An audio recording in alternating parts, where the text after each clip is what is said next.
ఇప్పటికే అధికారిక వర్గాల్లో ప్రక్షాళన మొదలుపెట్టిన ఏపీ సర్కార్ మద్యం దుకాణాల్లోనూ సిబ్బందిని మార్చాలని నిర్ణయం తీసుకున్నట్లు తెలుస్తోంది. ఈ మేరకు మంత్రులు, ఎక్సైజ్ శాఖ అధికారులు ఆదేశాలు ఇచ్చినట్లుగా తెలుస్తోంది. రాష్ట్ర వ్యాప్తంగా మద్యం దుకాణాల్లో గతంలో వైసీపీకి అనుకూలంగా పనిచేసే వారిని నియమించుకోవడంతో వారిని తొలగించాలని కొత్త ప్రభుత్వం భావిస్తున్నట్లు సమాచారం. ఎన్నికలకు ముందు వారంతా ఏకపక్షంగా వ్యవహరించి టీడీపీకి ఇబ్బందులు ఎదురయ్యేలా వ్యవహరించారు. దీంతో వారి స్థానంలో కొత్త వారిని రిక్రూట్ చేయాలనే ఆలోచనతో ఉన్నట్లు తెలుస్తోంది. వైసీపీ అధికారంలోకి వచ్చాక నూతన మద్యం విధానం అవలంబించింది. 3,200 మద్యం దుకాణాల్లో ఇంటర్, డిగ్రీ, పీజీ చదివిన 12,000 మందిని నియమించుకుని వాటి నిర్వహణ బాధ్యతలను అప్పగించింది. ఇంటర్ చదివిన వాళ్లను సేల్స్ మెన్స్గా, డిగ్రీ, పీజీ చదివిన వారిని సూపర్వైజర్గా నియమించారు. వాళ్ళంతా వైసీపీ అనుకూలరే అన్నది ఓపెన్ సీక్రెట్. ఎన్నికలకు ముందు వైసీపీ నేతలు చెప్పిన వాళ్లకు మద్యం సరఫరా చేయడం, టీడీపీ నేతలకు మద్యం కేసులు ఇవ్వకుండా వ్యవహరించారు.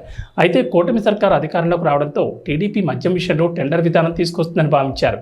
అదే జరిగితే తాము ఉన్నపడంగా రోడ్డున పడతామని ఆందోళన చెందారు. కానీ టెండర్ విధానం కన్నా ప్రభుత్వ మద్యం దుకాణాల ద్వారానే ఆదాయం వస్తుందని, దాంతో ప్రస్తుతం మద్యం దుకాణాల్లో వైసీపీ అనుకూలంగా వ్యవహరించిన సిబ్బందిని తొలగించి కొత్త వారిని తీసుకోవాలని ప్రభుత్వం భావిస్తున్నట్లు తెలుస్తోంది.